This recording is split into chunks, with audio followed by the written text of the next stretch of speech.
Estamos de regreso con Sandra Ceballos y Cristian Arcos en Ciudadano ADN por la 91.7. Escuchábamos a Medelis Jensen hace un rato que nos contaba cómo en el Palacio de la Moneda muy temprano se había participado de la ceremonia de promulgación de la ley Karin, una ley que en su momento nos llevó a dar cuenta de varios casos que estaban pasando en nuestro país, donde el acoso laboral había llevado a algunas personas, particularmente a mujeres, al suicidio. Karin Salgado, de hecho, era una técnico en enfermería, tenía 40 años y se quitó la vida el 12 de noviembre del 2019. Dejó una carta, dio a conocer las razones y tenían que ver precisamente con acoso laboral por parte de sus colegas y superiores en el hospital de Chillán. Este caso se fue sumando a otras historias que fuimos conociendo, fueron dando vida a un proyecto que hoy día es una ley. Queremos conversar de esto con la psicóloga y directora de la carrera de Psicología de la Universidad Bernardo Higgins, Viviana Tartakovsky. ¿Cómo estás, Vivi? Hola, Viviana, ¿qué tal? Buen día. Muy bien, hola, muchas gracias a ambos, muy buen día. La verdad es que estoy bien emocionada, Sandra, porque fue un acto muy bonito, donde participaron organizaciones comunitarias, sindicales, y la verdad es que da cuenta de la relevancia de esta ley y de toda la forma en que se gestó. Vivi, ahí cuando se promulga esta ley finalmente, ¿qué es lo que más se destaca? ¿Dónde está el énfasis que ponen las autoridades? Lo central son, yo diría, como 3 puntos. Primero, yo diría la visibilización legal del tema, lo que implica tomar acciones en términos de la prevención. Lo segundo, tomar acciones también en términos de defender a las víctimas que son agredidas en sus trabajos, ya sea sexualmente o ya sea en el fondo laboralmente, como lo que le ocurrió a Karin. Y lo tercero que yo te diría, Sandra, es una ley que es con perspectiva de género. Se sabe, y todos los estudios así lo demuestran, que las mujeres somos las que somos más maltratadas en los espacios laborales. Entonces, desde este punto de vista y junto con el apoyo de la OIT, yo creo que es una ley muy importante porque resguarda los derechos de los trabajadores y las trabajadoras chilenas. ¿Qué hablamos, Vivi, cuando hablamos de acoso laboral? Porque durante mucho tiempo se normalizó los tratos, ¿no? O sea, casi que las buenas jefaturas te tenían que retar o te tenían que... no, porque uno aprende de esa manera, y había como una idea cultural, incluso en los colegios, ¿no? El estricto, uno le hacía caso y el resto no, en fin. Obviamente eso está totalmente errado y la cosa no funciona por ese lado, pero para definirlo o tratar de sistematizarlo, porque me imagino que además es distinto en cada persona y en cada contexto, ¿no? Claro, pero yo te diría que ahí el elemento común es como un hostigamiento, ya sea de un par o de una jefatura, de manera sistemática y constante en el tiempo. Podríamos decir que es como una especie de bullying, pero que sea al interior de un espacio organizacional, y donde de alguna u otra forma la víctima se siente así tal cual con la violencia intrafamiliar. Es un fenómeno muy parecido en términos de la sintomatología, de lo que le ocurre a su contexto, de esa sensación de no poder silenciar, porque como tú dices, en el fondo nadie me va a creer o no se va a hacer nada al respecto.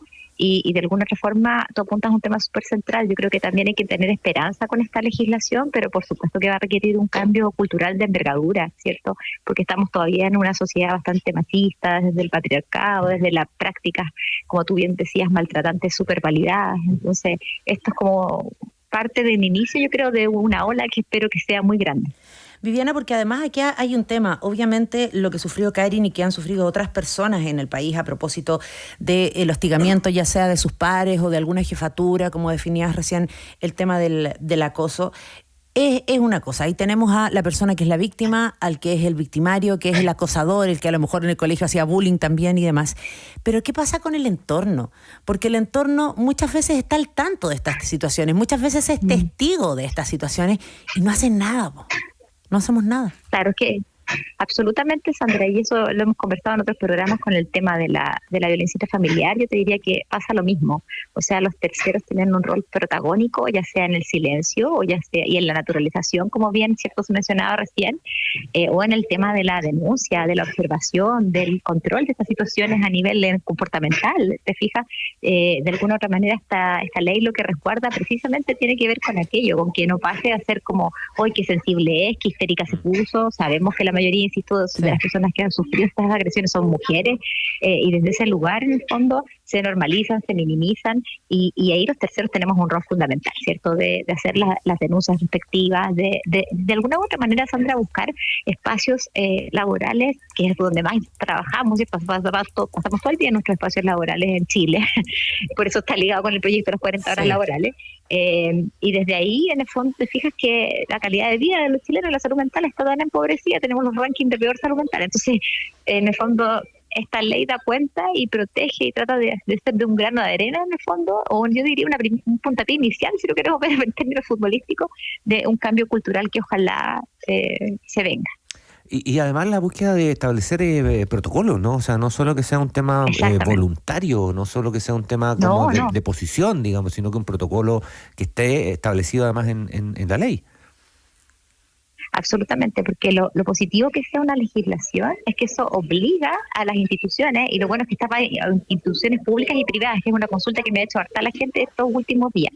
Entonces, en el fondo, cada organización va a tener que generar un protocolo de qué hacer frente a estos casos, y así como en escalamiento, te fijas, porque pueden haber medidas según el tipo de discriminación, porque hoy día, no sé, escuchábamos unos relatos de algunas víctimas que son parte del movimiento, porque, como te decía recién, fue una ceremonia muy bonita y muy emotiva, porque la hermana de Karin, Claudia, yo me saco el sombrero por ella, para mí es el paradigma de la resiliencia, porque es una persona que, a pesar del dolor y del suicidio de su hermana, logró, imagínate, juntar personas, psicólogos, abogados, universidades, no sé, muchas personas para poder sacar a la luz esta ley y realizar distintos seminarios de sensibilización, hasta que logró llegar al poder, ¿cierto?, al poder legislativo para que emergiera esta ley, que hoy día es una ley. Entonces me cuesta todavía decir que ley no es proyecto de ley. Estamos conversando con Viviana Tartakovsky, directora de la carrera de Psicología de la Universidad Bernardo Higgins. Viviana, y también es súper importante lo que tú mencionas, ¿no? Este tema de la implementación de los protocolos que hay que empezar a hacer. Todas las instituciones públicas y privadas debieran, ojalá, me imagino, recibir la asesoría de profesionales que ayuden a crear estos protocolos, porque ha pasado, por ejemplo, con denuncias que hemos escuchado en el último tiempo en instituciones que son tan confiables y tan queridas como bomberos o carabineros, que cuando uno sabe y escucha una denuncia es como, no, es que no había protocolo interno, o en las universidades, no, es que no sabíamos cuál era el protocolo. Ahora esto tiene que hacerse y ojalá, me imagino, con esa asesoría, ¿no? Absolutamente, por eso yo lo planteaba como que este es como el puntapié inicial, ¿cierto, Santita? Porque en el fondo lo que va a ocurrir después de esto es que van a tener que haber jornadas de capacitaciones, inducción, sensibilización. Entonces, no es que esto, o sea, de alguna u otra manera yo creo que el proceso interno psicológico, la elaboración, el proceso de resiliencia de la Claudia, hoy día de alguna manera se culmina, me hago entender, ¿cierto? Pero el proceso en términos como socioculturales, pucha, este es el inicio, es el puntapié inicial. Porque como tú bien dices, en el fondo una cosa es la implementación de la ley, y la otra cosa después es el acompañamiento que se va a hacer a las instituciones para que puedan sensibilizarse acerca de las políticas de género, que todavía estamos tan atrasados, y acerca de esta nueva legislación y acerca de la creación y construcción de esos protocolos, resguardando, por supuesto, la salud mental y la vida de las víctimas. En las discusiones, ¿no? En la preparación del tú decías, todavía cuesta hablar de esto como ley, pues sí, como proyecto durante mucho tiempo. Pero cuesta mucho que las contrapartes, no quiero generalizar, pero lo digo en términos más bien amplios, ¿no? Entienda que la salud incluye la salud mental, que no es otro concepto. Sí, querido, seguimos siendo el pariente pobre de la salud hasta estos días, a pesar de la pandemia, a pesar de todos los efectos que ha tenido, a pesar de todos los estudios en salud mental que nos hablan que somos el peor país con salud mental del mundo. Si hoy día pides hora en un consultorio, te la van a dar para 3 meses más con un colega, y si pides hora a un colega privado, desde 50.000 pesos hacia arriba, ¿me explico? Entonces, sigue siendo como que nadie se hace cargo de la salud mental. Sabemos que estamos en un momento económico de estrechez, pero es triste, porque así como nos vacunaron a todos, hoy día nadie se está haciendo cargo de la salud mental. Y yo te cuento, por ejemplo, en nuestro centro de atención psicológica de la Universidad Bernardo Higgins está repleto de muchos estudiantes que se sienten solos, que no hay familia. Entonces nos hacemos cargo de problemáticas que a veces los practicantes en psicología no tienen muchas veces las competencias para hacerlo, pero preferimos hacer un acompañamiento, aunque sea, no una psicoterapia, por supuesto que es imposible en casos muy graves, pero que dejarlo esperar por meses.